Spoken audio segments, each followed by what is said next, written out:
when you think about it, there's a lot of things that we really trust our spouse in. It's not going to go there. I'll talk to my best friend about it. And so, which is okay, but your first choice in communication needs to be within your marriage. And if that's not safe for you, then yeah, we need to do something about that. Yeah, because you can't just go, hey, by the way, before you walk out the door, you hurt me yesterday when you did this. No, you got to have the right time. The timing is so important in things. A marriage needs trust to survive. Last week, we were talking about the types of trust every marriage needs. Today, we're going deeper into how to build those types of trust. Learn some ways you might accidentally be undermining the trust in your marriage and how to fix them and rebuild broken trust. So, Dr. Kim, let's talk about different types of trust, because some trust breakdowns are pretty obvious, but are there some ways couples may lack trust that are a little bit harder to see? I think there are. And it's interesting when I was thinking about this question and just working people in counseling over the years, that their trust can be unique to the individual situation. And in other words, if someone has had maybe some trauma or something in their past, and they share that with their spouse and they trust that with their spouse. And so then, but that spouse uses that to maybe control or manipulate later on, something like that can happen.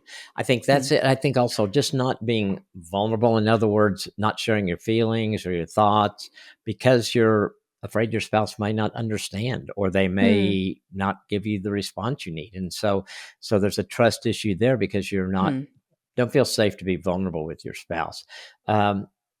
Sometimes I think it carries over to in communication that we kind of learn things that we say and not say, because if I say this, maybe I'll be judged, maybe I'll be misunderstood. So there's not that trust just in communication, which limits the level of communication you go to.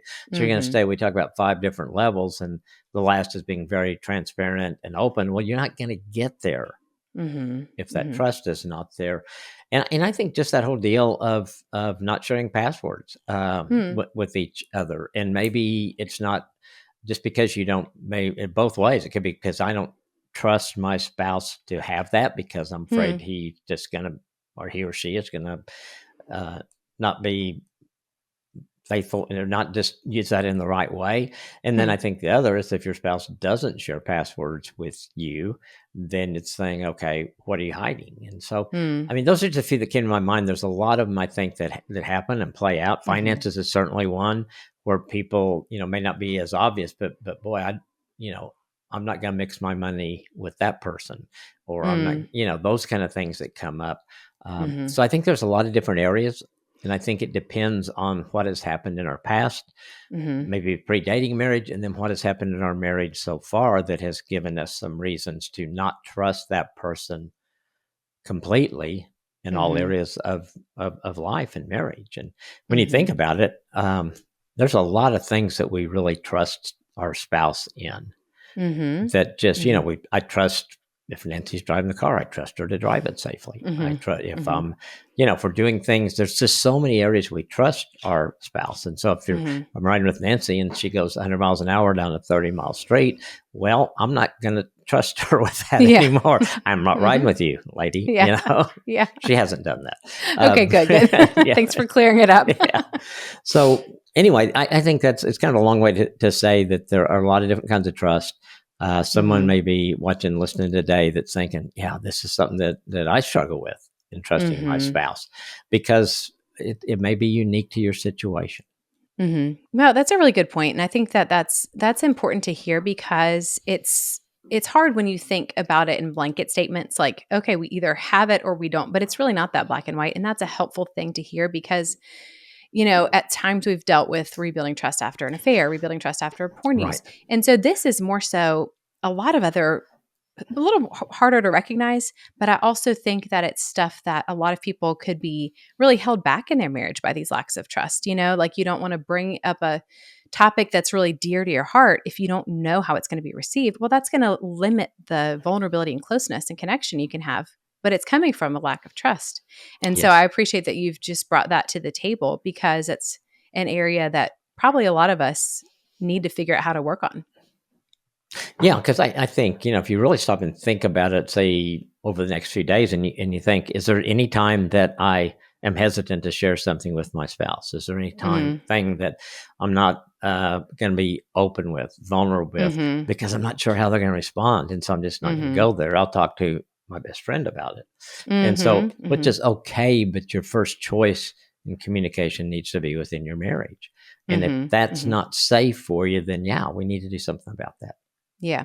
Yeah, and you know what this reminds me of right off the bat is we did an episode on warming up your marriage and, just Yes. that warmth and acceptance between spouses, and I never forget the thing you said in that episode was how you just felt this warmth and acceptance from your grandparents, from people who just accept you as you are, and that's kind of, to me, gives a mental picture of kind of what we would strive for in marriage, not not to be a grandparent relationship, but just that type No. of full acceptance where you know that, they're not looking to correct everything you do like a parent would necessarily, Right. but you can Right. just be who you are and know that there's a warmth there.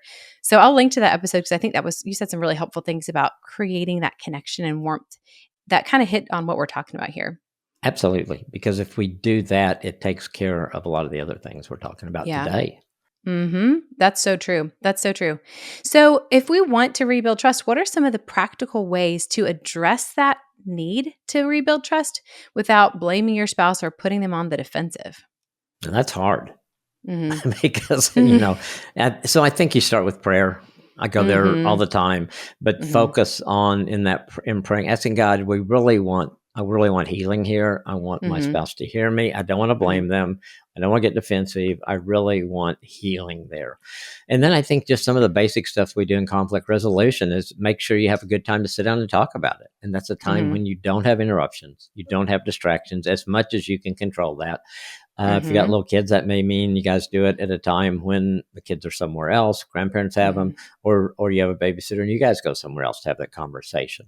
And then I think you talk about the area of trust that's important to you, and Mhm. how that has affected you, and how you want that to be different than it was. Not talking about accusing or blaming, like we said, but just talking Mhm. about what that does to you, the emotion, the hurt, Mhm. maybe that is there, because I want to be able to share everything with you, Mhm. but I can't. And every time I start to, and I have this fear because I don't know how you respond, I Mhm. think it hurts me. It makes me Mhm. feel sad because I want Mhm. that with you. And so you're just talking from your heart to that. Mhm. And I think too, you can't control what the other person's doing, but I would want the other person to really listen well. And so, Mhm. I think the prayer um, maybe helps get to that point better. Mhm.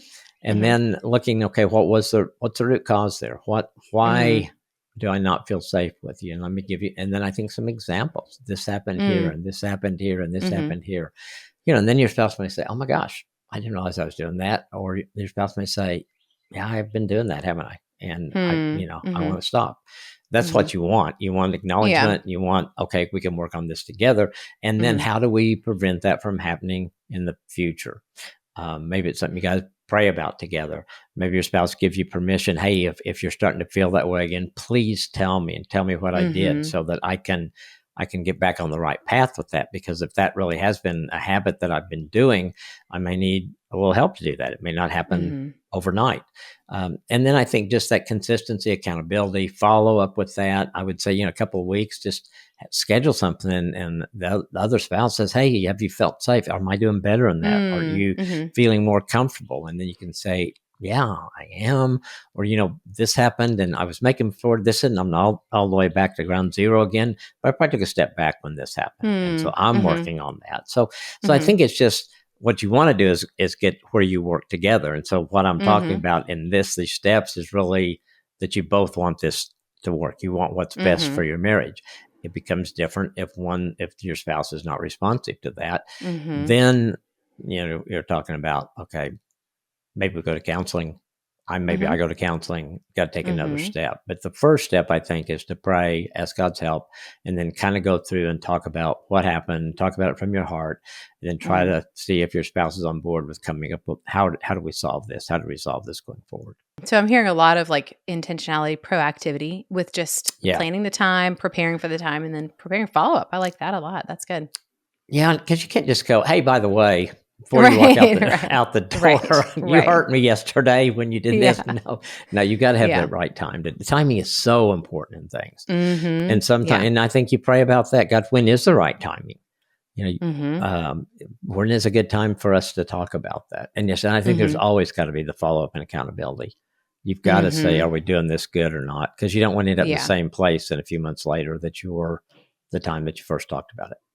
Yeah. Well, and then if things are going well, then you got something to celebrate together, and that's great. Absolutely. Absolutely. I'm Mhm. always big on the celebration part. Yes, which I love. I love Yep. that.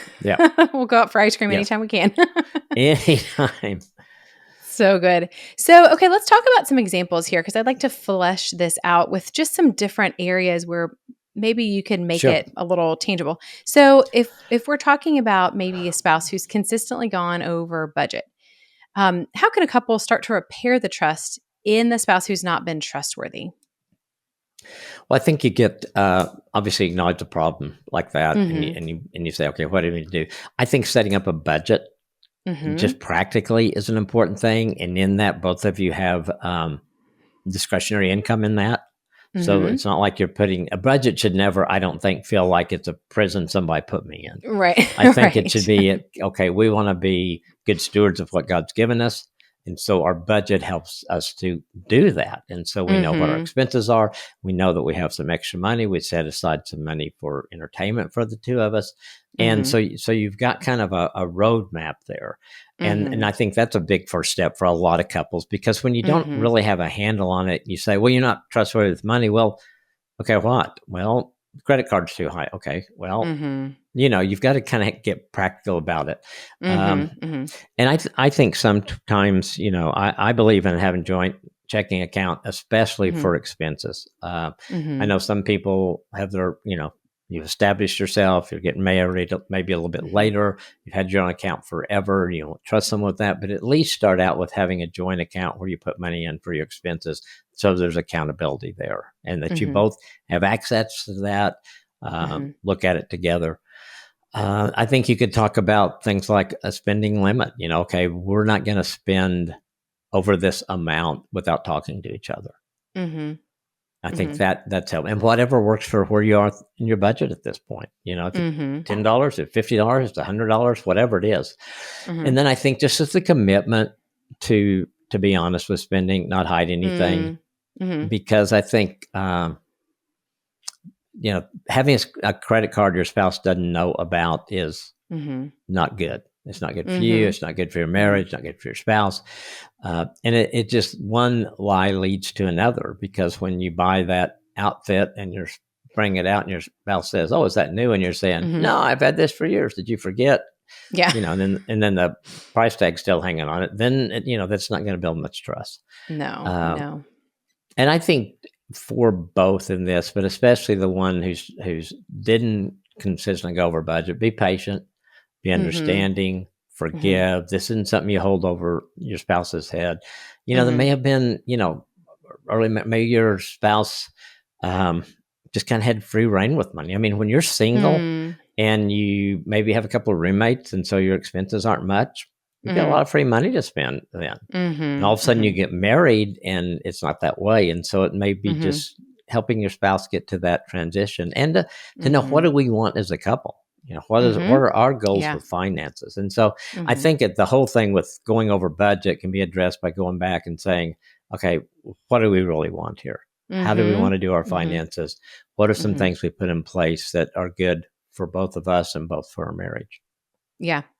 I think that's good. And I think that if this is a consistent problem, there's probably something deeper going on there. I know that like you said, the Yeah. budget shouldn't feel like a prison, but sometimes it's going to feel a little bit like a prison. I mean, just the facts are facts. Like Yeah. sometimes it's tight and sometimes it will be restrictive, even though it is something you agreed to, you need. And it's not a prison, it's actually a plan. It's helpful. But there are times it'll be uncomfortable. So I think you have to evaluate, like, within that trust, we have to own kind of what's driving that trust breaking behavior in a sense.